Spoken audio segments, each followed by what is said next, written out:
Oakville was a quiet rural village where life moved at a slow pace and everyone knew each other.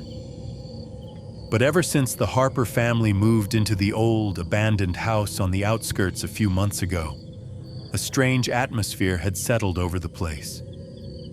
At first, it was just hushed whispers about their bad luck, sudden car troubles, unexplained losses on their farm.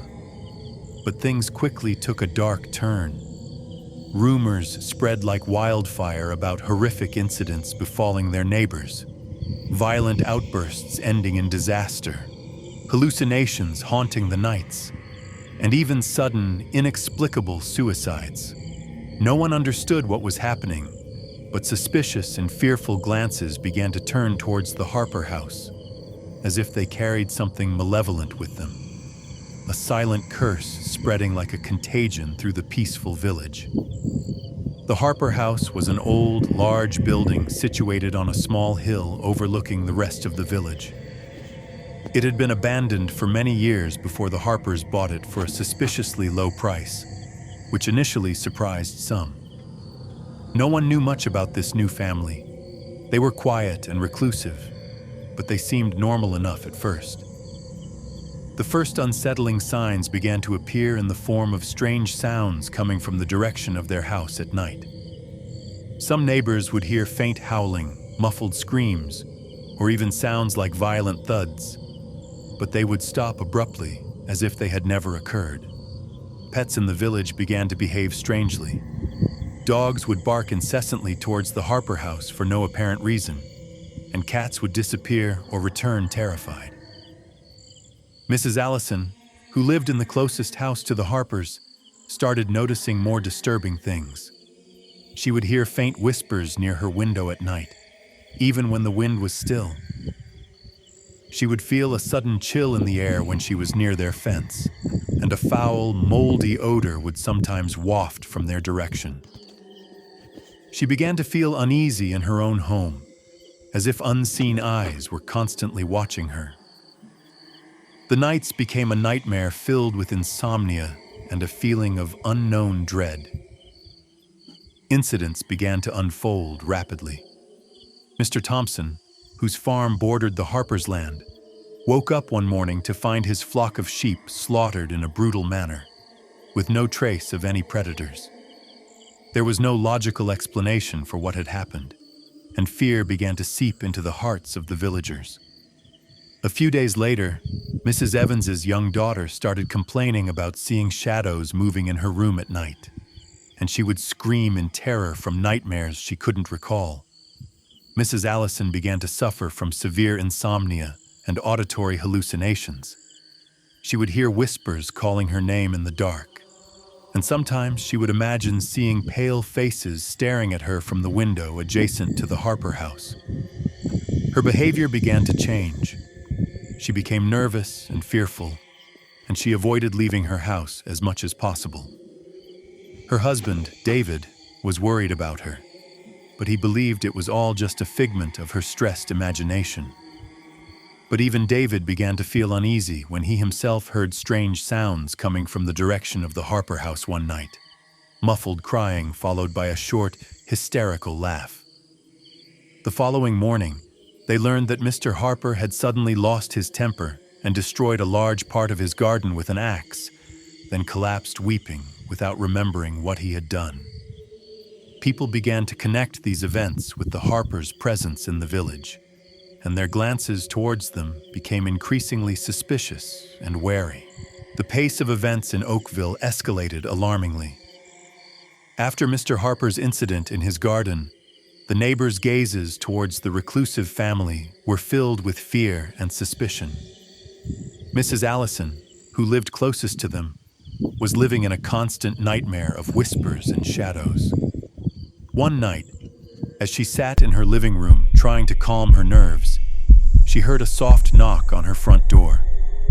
She looked through the peephole and saw no one. She thought she was imagining things, but the knocking repeated, this time louder and more insistent. She cautiously opened the door and found no one outside, but her eyes fell upon something lying on the doorstep, an old rag doll, torn and dirty, with one eye missing and the other staring blankly with a terrifying emptiness. A chill ran down her spine, and she remembered that Mr. Harper's young daughter used to carry a similar doll before she disappeared from sight for a few days, and then returned pale and silent. Mrs. Allison hesitantly picked up the doll, and suddenly she felt a cold hand touch hers from behind. She screamed and turned around quickly, but no one was there. The doll fell from her grasp onto the ground, and as she looked at it, she began to hear a muffled laugh coming from inside the Harper house. A childish laugh, but one that carried a sinister undertone that made her blood run cold.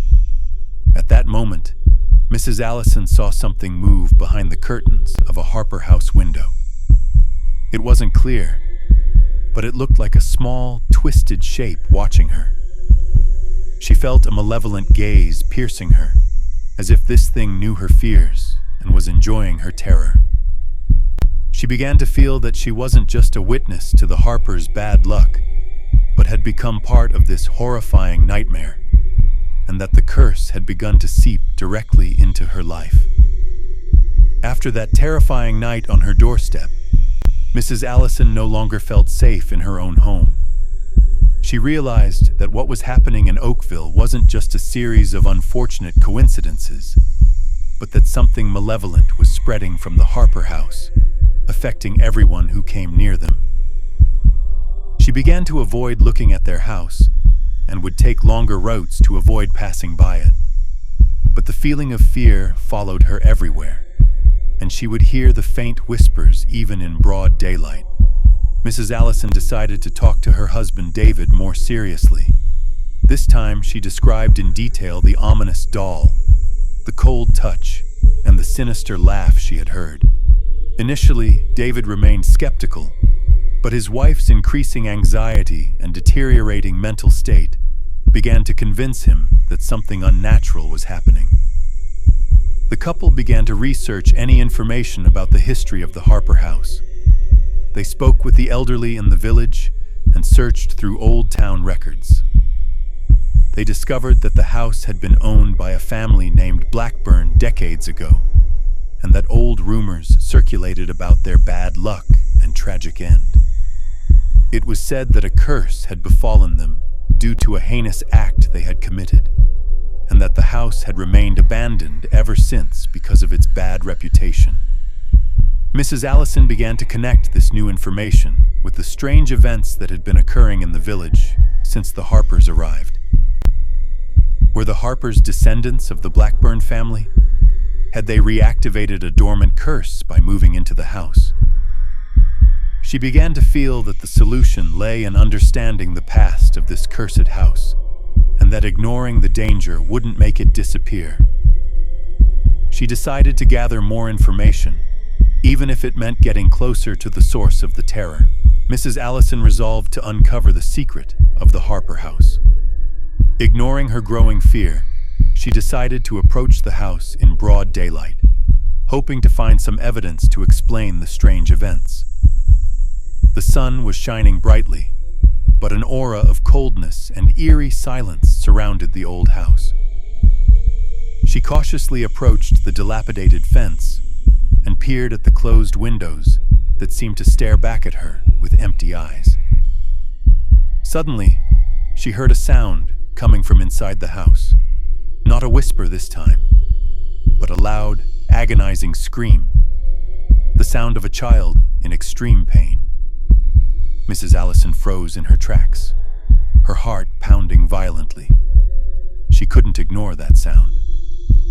She slipped through a gap in the fence and entered the overgrown garden.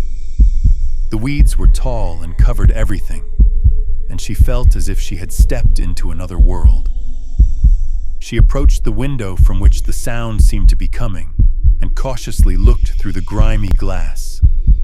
What she saw made her blood run cold. Inside the dark room, she saw a shape moving.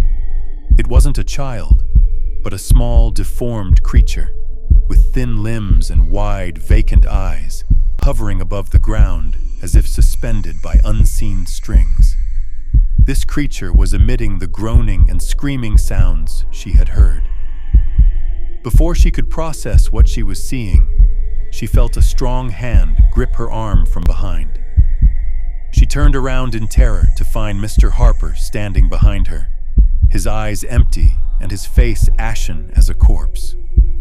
There was no expression on his face, as if he were merely a puppet controlled by another force. He gripped her arm with painful force and began to drag her towards the door of the house, while the sound of groaning and screaming grew louder from inside, as if the deformed creature was expecting her. Mr. Harper dragged me forcefully towards the dark interior of the house, while the moaning of the deformed creature grew louder, like a welcoming call.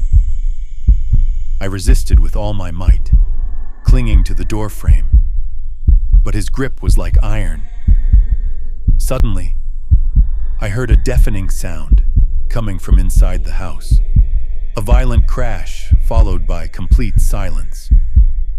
Mr. Harper's grip suddenly relaxed, and he collapsed onto the ground like a discarded doll, his eyes staring blankly with a terrifying emptiness. I didn't understand what had happened, but I didn't waste any time. I slipped out of his loosened grip and ran as fast as I could away from the house, leaving behind the eerie silence and the lifeless body. I didn't stop until I reached my own home, and I locked the doors and windows tightly, as if that would protect me from something I couldn't see but that surrounded the entire village. David returned home to find me in a pitiful state, trembling and speaking incoherently about creatures, shadows, and a curse. He tried to calm me down, but the fear in my eyes was real. The next day, David went to the Harper house to check on them, but he found the house completely empty, as if they had never been there. There was no trace of Mr. Harper, his wife, or even the creature I had seen. They had vanished without a trace. But peace did not return to Oakville. Other incidents began to occur. Disturbing dreams haunted everyone. A constant feeling of unease and anxiety settled over the village, and faint whispers were heard by some at night. No one felt safe anymore, and me, I still see that single eye in the child's doll staring at me in my dreams, and I hear a muffled laugh coming from the direction of the abandoned Harper house whenever the night grows still. Did the curse leave with them, or did it simply find new ways to spread, leaving Oakville in the grip of a silent, persistent terror? I don't know the answer, and all I know is that something changed in our quiet village forever.